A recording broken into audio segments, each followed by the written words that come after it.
Welcome to Pallavi TV. రాష్ట్రంలో 29 నుంచి ఈ నెల 29 నుంచి అసెంబ్లీ సమావేశాలు జరగబోతున్నాయి. అసెంబ్లీ సమావేశాల తర్వాత కీలక పరిణామం జరగబోతున్నట్లు తెలుస్తూ ఉంది.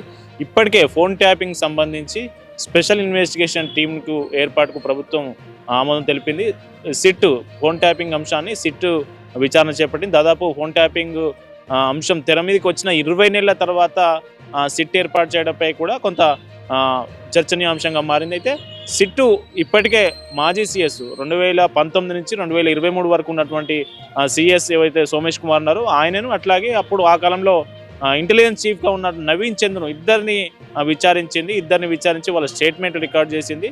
సోమేష్ కుమారు సిఎస్గా ఉన్నారు, అట్లాగే ఇంటెలిజెన్స్ చీఫ్గా నవీన్ చంద్ ఉన్నారు. అయితే నవీన్ చంద్ ఇంటెలిజెన్స్ చీఫ్గా ఉన్న సమయంలోనే ప్రభాకర్ రావు, ఎవరైతే ప్రధాన నిందితుడు ఫోన్ ట్యాపింగ్ కేసులో ప్రధాన నిందితుడిగా ఉన్నటువంటి ప్రభాకర్ రావు ఎస్ఐబి చీఫ్గా కొనసాగారు. అయితే ప్రభుత్వ పెద్దల నుండి ఎట్లాంటి ఆదేశాలు వచ్చాయి? 2023 డిసెంబర్ 1 నుంచి 2023 డిసెంబర్ 15 వరకు, ఆ 15 రోజుల్లో ఎవరెవరు ఫోన్లు ట్యాపింగ్ చేశారు, 600కు పైగా ఫోన్ నెంబర్లు ట్యాపింగ్ చేశారు కదా, ఆ వివరాలు ఎవరి ఆదేశాలతో మీరు ట్యాపింగ్ చేశారనే అంశాల మీద సిట్ ఇప్పటికే వాళ్ళని ఇద్దరిని విచారణ చేసి స్టేట్మెంట్లు అయితే రికార్డ్ చేసింది. అయితే ఈ స్టేట్మెంట్ల ఆధారంగానే ఎప్పుడు సోమేష్ కుమార్, అట్లాగే ఇంటెలిజెన్స్ మాజీ చీఫ్ ఎవరైతే ఉన్నారో నవీన్ చంద్, వాళ్ళ ఇద్దరు స్టేట్మెంట్ల ఆధారంగా అసెంబ్లీ ఎన్నికల సమావేశాల తర్వాత మాజీ సీఎం కేసీఆర్తో పాటు ఇద్దరు మంత్రులు అంటే ఆ ప్రభుత్వంలో ప్రధానంగా ఉన్నటువంటి మాజీ మంత్రి కేటీఆర్, మాజీ మంత్రి హరీష్ రావు, వీళ్ళ ముగ్గురికి నోటీసులు ఇచ్చే అవకాశం ఉంది. నోటీసులు ఇచ్చి వాళ్ళను విచారణ పిలిచి వాళ్ళ స్టేట్మెంట్లు రికార్డ్ చేసే అవకాశం ఉన్నట్లు మనకు వార్తలు వస్తూ ఉన్నాయి.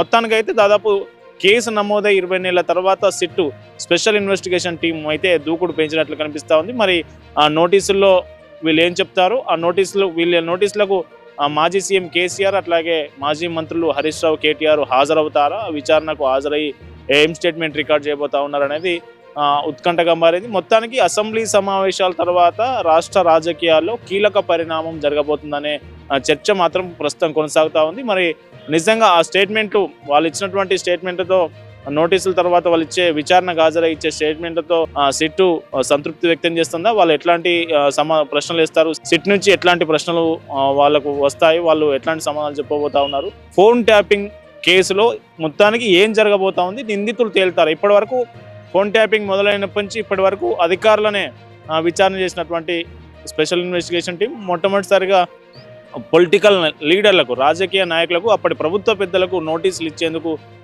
రంగం సిద్ధం చేస్తున్నట్లు తెలుస్తూ ఉంది. మొత్తానికి ఫోన్ ట్యాపింగ్ అంశంలో ఏం జరగబోతుంది అనేది ఉత్కంఠగా మారింది.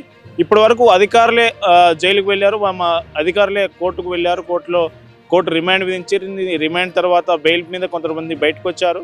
ప్రభాకర్ రావు, ఈ కేసులో కీలకంగా ఉన్నటువంటి ప్రభాకర్ రావు కొన్ని ఆధారాలను నాశనం చేసే ప్రయత్నం చేశారు. దాని మీద కూడా కోర్టులో విచారణ జరిగింది సుదీర్ఘకాలంగా. కోర్టు అతనికి బెయిల్ ఇచ్చేందుకు నిరాకరించింది. మొత్తానికి అటు ఒకవైపు కోర్టులో విచారణ కొనసాగుతుండగానే సిట్ కూడా విచారణలో ఈ కేసుకు సంబంధించి, ఫోన్ ట్యాపింగ్ కేసు సంబంధించి ఈ విచారణలో దూకుడు పెంచి పొలిటికల్ లీడర్లకు, అంటే రాజకీయంగా అప్పుడు ప్రభుత్వంలో పెద్దలుగా ఉన్నటువంటి వీళ్ళంతా ఒక టీవీ ఛానల్ ఎండీ ద్వారా ఫోన్ ట్యాపింగ్ చేయించినట్లు ఇప్పటికే ఆధారాలన్నీ బయటకు వచ్చాయి. వీళ్ళు ఎవరైతే కన్ఫెషన్ స్టేట్మెంట్లు ఉంటాయో, అధికారులు కావచ్చు, అధికారుల కన్ఫెషన్ స్టేట్మెంట్ కావచ్చు, వీళ్ళ దగ్గర ఉన్నటువంటి ఆధారాలు కావచ్చు, 603 ఏదైతే ఎవరెవరు ఫోన్ నెంబర్లు ఉన్నాయో ఆ వివరాలు కావచ్చు, ఈ వివరాలన్నీ ఇప్పటికే ఉన్నాయి. కాబట్టి మొట్టమొదటిసారిగా ప్రభుత్వ పెద్దలకు నోటీసులు ఇచ్చి వాళ్ళను విచారణకు పిలిచి వాళ్ళ స్టేట్మెంట్ రికార్డ్ చేసి ఓవరాల్గా ఛార్జ్ షీట్ ఫైల్ చేసే అవకాశం ఉందని చెప్పవచ్చు. మొత్తానికి ఫోన్ ట్యాపింగ్ అంశం అయితే ఈ అసెంబ్లీ సమావేశాల తర్వాత మళ్ళీ తెర మీదకి వచ్చి కీలక పరిణామాలు జరగబోతా ఉన్నాయని చెప్పవచ్చు. దీని మీదనే మొత్తం రాష్ట్ర వ్యాప్తంగా చర్చ జరగబోతా ఉంది.